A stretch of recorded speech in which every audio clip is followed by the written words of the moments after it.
Hi my team. ഇത് നമ്മളുടെ ഒരു ഡിസ്ട്രിബ്യൂട്ടറുടെ വാഴത്തോട്ടാണ്. ഇവിടെ നമ്മുടെ യൂണിക്രോപ്പ് മാത്രം ഉപയോഗിച്ചിട്ടാണ് ഇവര് കൃഷി ചെയ്തുകൊണ്ടിരിക്കുന്നത്.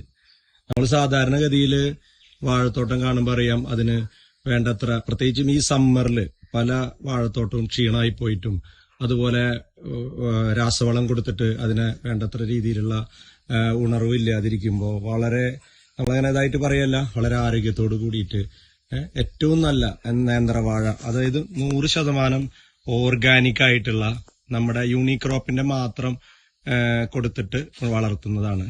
ഇന്ന് ഇവര് കഴിഞ്ഞ വർഷമൊക്കെ വളരെ നല്ല രീതിയിലുള്ള നേന്ത്രവാഴ കൃഷി നടത്തി നല്ല ഫലഭൂഷ്ടി ഉണ്ടായി. അതുപോലെ ഇന്ന് അവരവിടെ ഉപയോഗിക്കുന്ന യൂണിക്രോപ്പിന്റെ പച്ചക്കറിത്തോട്ടം, അതിന്റെ ഇടയിലൊക്കെ ഇടവിളയായിട്ട് മത്ത, അതുപോലെ പിന്നെ എന്താ പറയാ, പച്ചമുളക്, വഴുതന, ചീര, അതുപോലെ റോബസ്റ്റ് വാഴയ്ക്കൊക്കെ വളരെ പെട്ടെന്നുള്ള വളർച്ചയാണ് നമുക്ക് കാണാൻ പറ്റും. അതും ഈ വേനൽക്കാലത്ത് ഇത്രയധികം പച്ചമുളക്, അത് യാതൊരു കേടും ഇല്ലാതെ പച്ചമുളക് ഉണ്ടായത് നമുക്ക് കാണാനായിട്ട് സാധിക്കും. അപ്പൊ ഇതൊക്കെ ചെയ്യുന്നത് നമ്മുടെ ഹർഷയാണ്. അപ്പൊ ഹർഷയോട് ഞാനൊന്ന് ചോദിക്കുകയാണ്, ഇതില് എന്താണ് ഈ കാര്യങ്ങളൊക്കെ ചെയ്യുമ്പോ ഇതിന് നമ്മളുടെ എന്തൊക്കെ വളങ്ങളാണ് ഇതിന് കൊടുക്കുന്നത് ഹർഷ?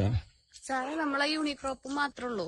നമ്മള് ഇതില് പ്രത്യേകമായിട്ട് ഞാൻ ചെയ്തതെന്ന് വെച്ച് കഴിഞ്ഞാല് 90ന്റെ ഒപ്പം സോയിൽ മിക്സ് ചെയ്തു, 46ന്റെ ഒപ്പവും സോയിൽ മിക്സ് ചെയ്തു. 52 കൊടുക്കേണ്ട സമയമായിട്ടില്ല.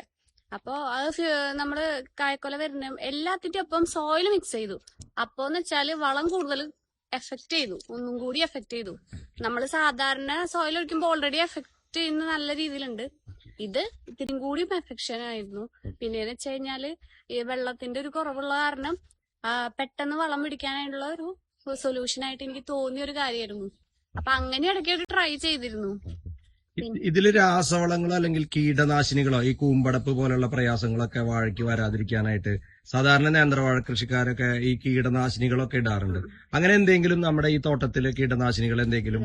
കീടനാശിനികൾ ഒന്നും ചെയ്തിട്ടില്ല. യാതൊരു തരത്തിലുള്ള നമ്മളുടെ ഇംഗ്ലീഷ് വളങ്ങളും ഉപയോഗിച്ചിട്ടില്ല. നമ്മളെ യൂണിക്രോപ്പ് മാത്രം. അപ്പൊ നമുക്ക് 100% ഓർഗാനിക് എന്നത്, അതായത് ജൈവം എന്നതിന്റെ പൂർണ്ണ രൂപത്തിൽ ഇത് 100% ഓർഗാനിക് ആണെന്ന് നമുക്ക് ഉറപ്പ് പറയാൻ പറ്റും. പിന്നെന്ന് വെച്ചാൽ അതിപ്പോ കീടങ്ങൾ വരാണ്ടിരിക്കാനായിട്ട് നമ്മൾ സോയിൽ ഉപയോഗിക്കും. തീരെയും പറ്റാത്തതിന് ഇപ്പൊ പശുമൂത്രോ അല്ലെങ്കിൽ അങ്ങനത്തെ കാര്യങ്ങളാണ് ചെയ്തു കൊടുക്കുന്നത്. അപ്പൊ പരമാവധി കീടനാശിനി എന്ന് പറയുന്നത് പശു ഗോമൂത്രം, അത് ചിലപ്പോ ഡൈല്യൂട്ട് ചെയ്തിട്ട് സ്പ്രേ ചെയ്യും. അതല്ലാതെ ഒന്നുമില്ല. പരമാവധി പിന്നെ സോയിൽ, നമ്മുടെ യൂണിക്രോപ്പ് സോയിൽ എന്ന് പറയുന്നതാണ് ഇതിൽ കൂടുതലായിട്ട് ഉപയോഗിക്കുന്നത്, അല്ലെ?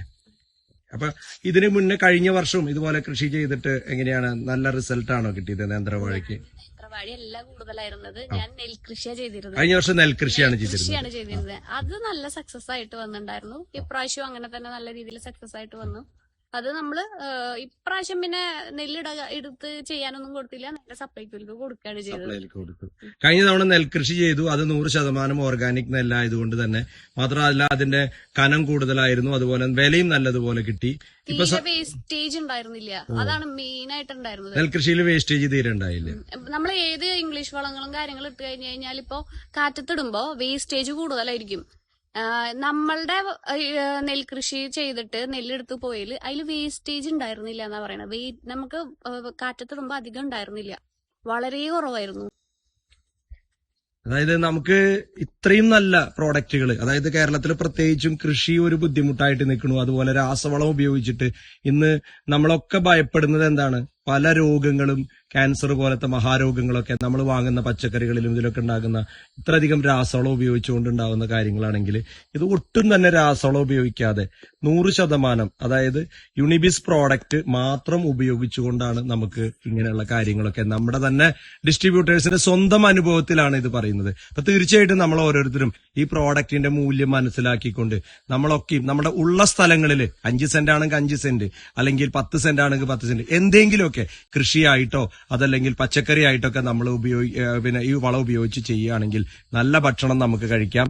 എന്തായാലും ഹർഷയുടെ ഈ ഒരു തോട്ടം, അതുപോലെ തന്നെ നെൽപ്പാടങ്ങളൊക്കെ ഇനിയും നല്ല രീതിയിൽ തന്നെയുള്ള വിളവുകൾ കിട്ടട്ടെ എന്ന് നമുക്ക് പ്രാർത്ഥിക്കാം. Thank you.